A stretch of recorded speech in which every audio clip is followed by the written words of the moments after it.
Enquanto permanecem assim, não poderão receber o selo de Deus. Isso me assusta. Ela está falando de gente que trabalha para o Senhor, gente que está envolvida com a obra do Senhor, gente que está envolvida com os negócios do Senhor, mas não são crentes sinceros. Se não hoje, quando? Quando que o Espírito de Deus será derramado?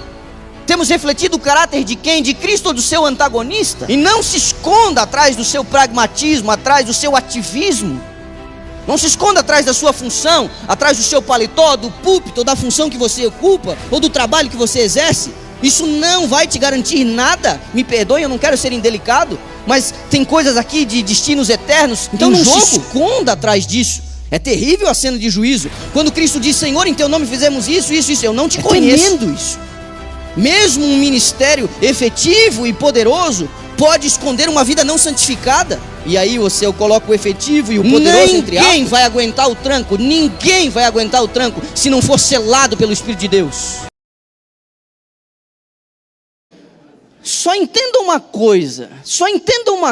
E é por isso que eu conto. Deus tem uma missão para você. Deus tem um negócio para você fazer. E Deus não respeita a lógica humana. Você só precisa estar numa condição que Ele possa te usar. Você só precisa se identificar com as coisas do reino. Você só precisa se colocar numa posição em que Ele diga: agora sim, você é um instrumento meu. Mas para isso você não pode condescender consigo mesmo, nem com suas vontades e nem com seus sentimentos. Já pensou se eu não tivesse saído de casa naquela manhã? Se eu tivesse dito: vou ficar aqui por hoje aqui mesmo? Quem sabe o cenário não seria o suficiente, não seria o ideal, o adequado, para que eu tivesse esse contato e uma coisa pudesse ser feita. Eu vendi um bocado aquelas férias, mas isso não importa, porque aquele dinheiro que eu consegui lá hoje nem existe mais, se diluiu, ele passou, como tudo aquilo que não é de valor eterno. Mas em mim ficou a sensação de que eu não posso relaxar, de que eu preciso estar numa condição onde o Senhor olhe para mim e diga: é agora que eu vou te usar. E para Deus não importa seu tamanho, sua idade, sua experiência, seu dinheiro, suas habilidades, seu sobrenome, seu histórico. Para Deus importa a tua disposição, a disposição de ser um canal, a disposição de ser usado. E para você ser usado, para você ser um instrumento, você tem que desconfiar de si mesmo. Você não pode estar cheio de si. Disse isso ontem, repito hoje. Não acho que você é fundamental. Você não é imprescindível, ainda que seja necessário. A gente tem que desimpedir o canal para que o Senhor possa se apossar de nós. Temos retido a chuva serôdia, porque a igreja está achando que está tudo bem, que está tudo certo. Temos tanta confiança em nós mesmos, que o Senhor não consegue nos usar. Isso é terrível. E é mais terrível ainda, é mais tentador ainda, quando você conquista algumas coisas, quando você está numa situação favorável, quando você tem algumas vitórias, é muito mais tentador você achar que não precisa de Deus. O tempo que me resta. Verso 15: os reis da terra, os grandes, os comandantes, os ricos, os poderosos, e todo escravo e todo livre se esconderam nas cavernas e nos penhascos dos montes, e disseram aos montes e aos rochedos: caí sobre nós e escondei-nos da face daquele que se assenta no trono e da ira do Cordeiro, porque chegou o grande dia da ira deles, e quem é que pode suster-se? Você sabe, isso aqui é o 6º selo. A descrição é tremenda, porque uma pergunta é feita. Um quadro inusitado é pintado, porque o Cordeiro tem ira, e nós não associamos a imagem do Cordeiro com alguém que tem ira. A imagem do Cordeiro é uma imagem doce, tranquila, passiva até certo ponto. Mas agora João tem uma visão de que aquele Cordeiro que traz a salvação também cobra justiça, e ele vem na autoridade de seu Pai. Ambos vêm sentados num trono. E quando João vê a cena, ele vê o espanto e o terror dos habitantes do mundo, os habitantes impiedosos, e eles se escondem, eles preferem que uma tonelada de massa seja arrojada sobre eles, lhes reduzindo a pó, do que ter que encarar aquele semblante santo. É terrível. Então uma pergunta é feita: quem é que vai aguentar? Quem que vai aguentar o tranco? A resposta vem logo na sequência, o capítulo 7. Depois disso vi 4 anjos em pé nos 4 cantos da terra, conservando seguros os 4 ventos da terra, para que nenhum vento soprasse sobre a terra, nem sobre o mar, nem sobre árvore alguma. Verso 2, vi outro anjo que subia do nascente do sol, tendo o selo do Deus vivo, e clamou em grande voz aos 4 anjos, aqueles aos quais fora dado fazer dano à terra e ao mar, dizendo: não danifiqueis nem a terra, nem o mar, nem as árvores, até selarmos na fronte os servos do nosso Deus. A gente para aqui. O segredo para aguentar essa cena, a única saída é termos o selo de Deus. É interessante como a senhora White se manifesta em relação a esse assunto. Existe um paradigma, não está de todo errado, mas alguns de nós sustentamos que o selo de Deus é o sábado. A senhora White afirma isso no Grande Conflito, porém em outras declarações, ela diz que o sábado é o sinal que contém o selo. O sábado é o selo, mas não em si mesmo. Pois bem, olha a declaração que ela faz: somente os que receberem o selo do Deus vivo terão o passaporte que lhes permite entrar na cidade santa pelas portas. Há muitos, porém, que assumem responsabilidades em conexão com a obra de Deus, mas não são crentes sinceros. E enquanto permanecem assim, não poderão receber o selo de Deus. Isso me assusta. Ela está falando de gente que trabalha para o Senhor, gente que está envolvida com a obra do Senhor, gente que está envolvida com os negócios do Senhor, mas não são crentes sinceros. Não poderão receber o selo do Deus vivo. O selo do Deus vivo só será colocado sobre os que são semelhantes a Cristo no caráter. Assim como a cera recebe a impressão do selo, também a alma deve receber a impressão do Espírito de Deus e reter a imagem de Cristo. Na sua plenitude, o selo de Deus é a imagem de Cristo, que somente o Espírito pode imprimir na minha e na sua vida. Se não hoje, quando? Quando que o Espírito de Deus será derramado? Temos refletido o caráter de quem? De Cristo ou do seu antagonista? A nossa vida reflete mais o quê? E não se esconda atrás do seu pragmatismo, atrás do seu ativismo. Não se esconda atrás da sua função, atrás do seu paletó, do púlpito, ou da função que você ocupa, ou do trabalho que você exerce. Isso não vai te garantir nada. Me perdoe, eu não quero ser indelicado, mas tem coisas aqui de destinos eternos em jogo. Então não se esconda atrás disso. É terrível a cena de juízo. Quando Cristo diz: Senhor, em teu nome fizemos isso, isso, isso. Eu não te conheço. É tremendo isso.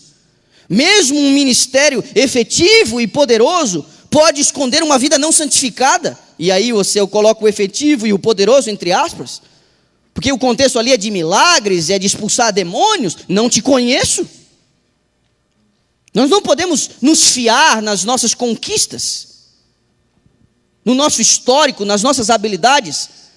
Ninguém vai aguentar o tranco, ninguém vai aguentar o tranco se não for selado pelo Espírito de Deus. Ninguém. No mesmo livro, Primeiros Escritos, ela diz assim: foi-me mostrada uma multidão que uivava em agonia. Em suas vestes estava escrito em grandes letras: pesado foste na balança e foste achado em falta. Perguntei quem era aquela multidão. O anjo me disse: estes são os que já aguardaram o sábado e o abandonaram. Ouvi-os clamar com grande voz: acreditamos em tua vinda, ensinamos com ardor. Enquanto falavam, seus olhares caíam sobre suas vestes, viam a escrita, então choravam em alta voz. Vi que eles haviam bebido de águas profundas, enlameado o resto com os pés, pisando o sábado a pés, e por isso foram pesados na balança e achados em falta, trocando por arroz e feijão. É o pessoal que vai ser sacudido, é o pessoal que vai se mostrar palha, metal vil, sem valor. É um pessoal que sustentou a obra durante muito tempo, que esteve envolvido com ela, mas quando a coisa apertar, simultaneamente, enquanto uns recebem o Espírito, outros saem da igreja, virando seus inimigos, abandonando a fé que um dia ostentaram. Isso para mim é tremendo, porque matematicamente falando, hoje eu devo estar falando para trigo e joio, reunidos num mesmo lugar. E a pergunta que deve ser feita não é quem é joio, mas se eu sou joio. E eu vou dizer uma coisa, não pertence a ninguém dizer quem é quem. Isso é uma obra do próprio Deus, é Ele que manipula aquela peneira. É Ele que sopra o vento para que somente o grão fique. Eu fico me perguntando, Senhor, até quando? Até quando?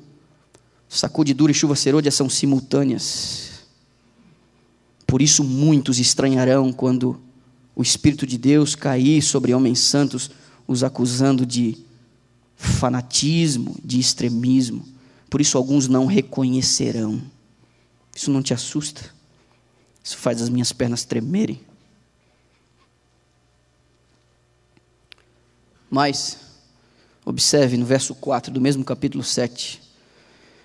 Então ouvi o número dos que foram selados, que era 144.000, de todas as tribos dos filhos de Israel. E aí você tem uma descrição, 12.000 de tal tribo, 12.000 de tal tribo. Vire a página 2 vezes e chegue a Apocalipse capítulo 14. Esse grupo também é descrito no prólogo das 3 mensagens angélicas, porque estão diretamente associados a essa missão. Primeiro verso do capítulo 14. Olhei, e eis o Cordeiro em pé, sobre o monte Sião, e com ele 144.000, tendo na fronte escrito o seu nome e o nome de seu pai. Ouvi uma voz do céu como voz de muitas águas, como de grande trovão. Também a voz que ouvi era como de harpistas quando tangem a sua harpa. Entoavam um novo cântico, diz o verso 3, diante do trono, diante dos 4 seres viventes e dos anciãos. E ninguém pôde aprender o cântico, senão os 144.000 que foram comprados da terra. São estes os que não se macularam com mulheres, porque são castos.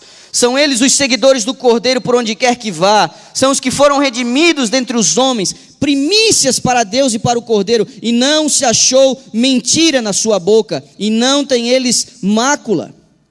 Esse número, obviamente, não é literal, como alguns sustentam. Porque se esse, como algumas correntes de interpretação por aí, colocam os 144.000 como sendo um número literal de salvos, não temos como conciliar quando em outros momentos João viu uma grande multidão de redimidos. Não é literal.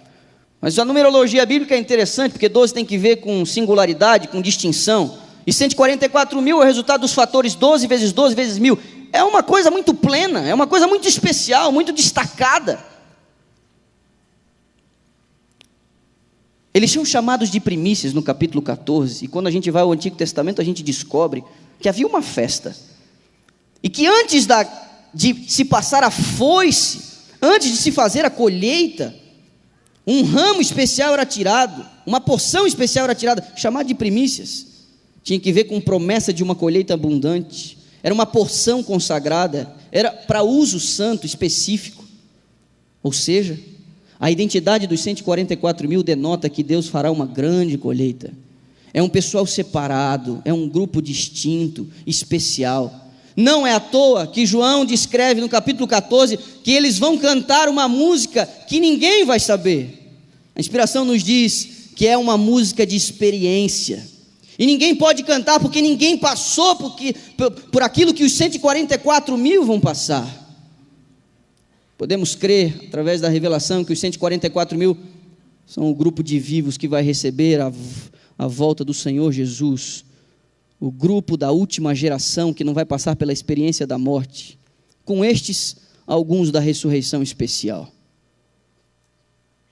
A questão é, estaríamos hoje aqui falando da última geração de crentes?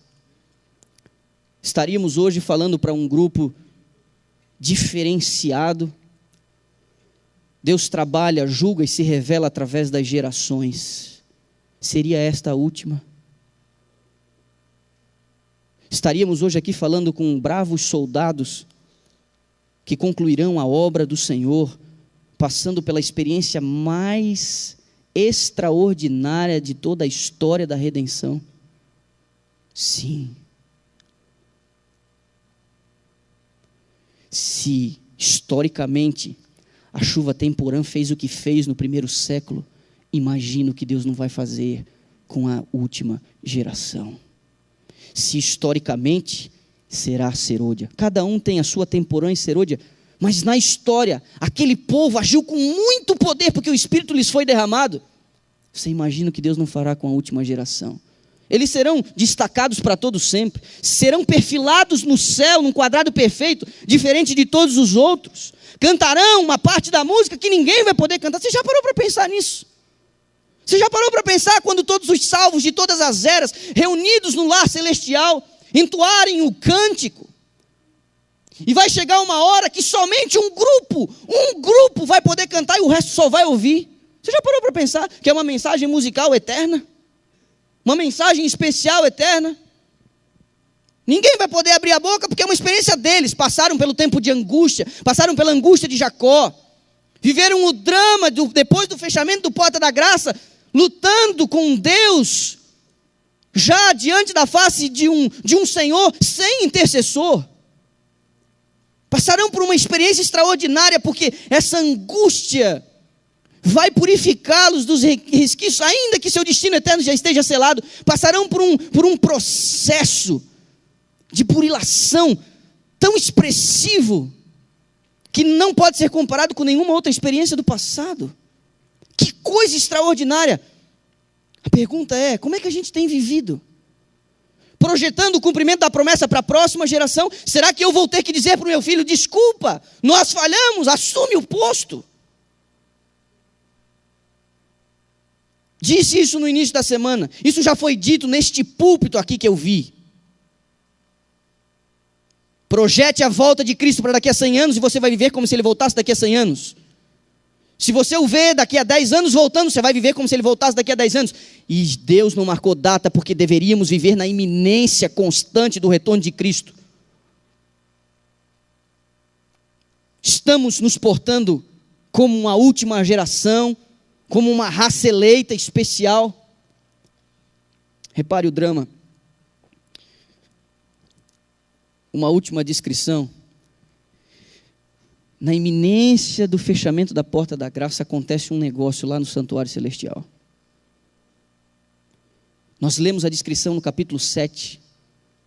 Quem vai aguentar? Quem tem o selo. E aí os anjos estão para soltar os ventos. Aí vem um outro anjo e diz assim, pera, segura. Eles não foram selados ainda. Essa é a descrição bíblica. Você quer ver em que termos a senhora White descreve essa cena? É espetacular. Vi 4 anjos que tinham uma obra a fazer na terra, e estavam em vias de cumpri-la. Jesus estava vestido com trajes sacerdotais. Ele olhou compassivamente para os remanescentes. Levantou então as mãos e com voz de profunda compaixão exclamou: meu sangue, Pai, meu sangue, meu sangue. Vi então que de Deus, que estava sentado sobre o grande trono branco, saiu uma luz extraordinariamente brilhante e derramava-se em redor de Jesus. Vi a seguir um anjo com uma missão da parte de Jesus, voando rapidamente aos 4 anjos que tinham a obra a fazer na terra, agitando para cima e para baixo alguma coisa que tinha na mão e clamando com grande voz: segurai, segurai até que os servos de Deus sejam selados na fronte. Às vezes a gente vive aqui como se não tivesse nada acontecendo. Há um drama no plano da salvação. Há muita expectativa. João descreve que o diabo desceu até nós com muita ira, porque sabe que tem pouco tempo, e nós vivemos como se tivéssemos todo o tempo do mundo. Não tire férias de Deus. Não dê tempo da sua espiritualidade. Não baixe a guarda. O momento é crítico. Estamos vivendo os últimos instantes. Não vai demorar. Não fique sustentando sua religião com um ou outro discurso aí, um pouquinho mais apelativo. Mudou o Papa, morreu o Papa, descansou o Papa, saiu o Papa. Não sustente sua fé. Observe as profecias, seja atento. Mas, por favor, não fique se alimentando desse tipo de reavivamentozinho populista. Sustente sua fé, seja estável na sua comunhão. A porta da graça vai fechar, ele está para sair de lá. Você observa o drama. É como se o tempo estivesse acabando, é como se no relógio de Deus estivesse dando a hora, e os anjos vão soltando, aí Jesus olha e vê, não está pronta a minha obra ainda, eu não concluí a minha tarefa ainda. Aí ele olha para o Pai, e o seu argumento é manchado de sangue, o seu apelo é baseado em seu sacrifício. Ele levanta as mãos e diz: meu sangue, Pai, meu sangue, meu sangue.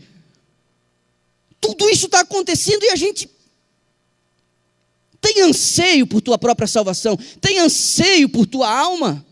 Entenda que o momento é crítico, difícil. Aí vem um anjo e diz: segura, segura, segura.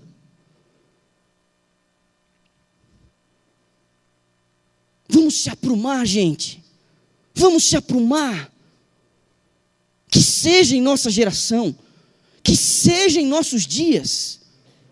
João diz que eles estavam em pé no Monte Sião. Joel, naquele contexto extraordinário do derramamento do Espírito, também vê um grupo em pé no Monte Sião. É um contexto de chuva serôdia. Os 144 mil serão cheios do Espírito para concluir sua obra. Está para acabar.